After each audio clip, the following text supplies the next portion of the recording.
All right, everyone, I've had some questions about the peer review and how you can email the person in your peer review. D2L is weird. So up here you have the little envelope icon. If you click on it, it should pick up the email that I sent to you. If you are replying to it, make sure, I forgot to tell you, and this is totally on me, hit reply all instead of just reply, and it will send it to your classmate that you have been assigned to automatically if you're responding to the email. If you just hit reply, make sure you go back and hit reply all. And just to kind of show you, load for just a second, there's another way too, because I named each of you in the email. And so another thing you can do is just go to communication. If you click on communication,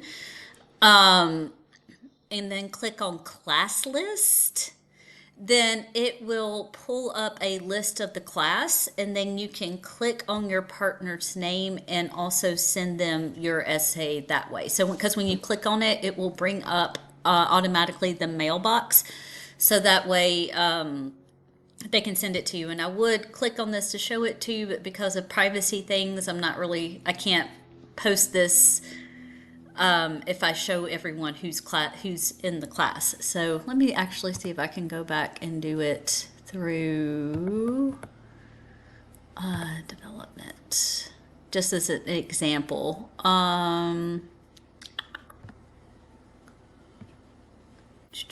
Sorry, this is one of my, so this was like an online class I had to do. So communication, class list, this is like a list of professors. So yeah, if I go through and I click on just one of my colleagues' names, it'll automatically pull up an email that you can send them. So that's probably going to be the easiest way to do it. I apologize for any confusion. I set the announcements when I was in the grips of a very, very bad cold, and I apologize if I forgot a step. That is completely on me. But hopefully this will help you and erase any confusion. If you have any questions, don't hesitate to reach out.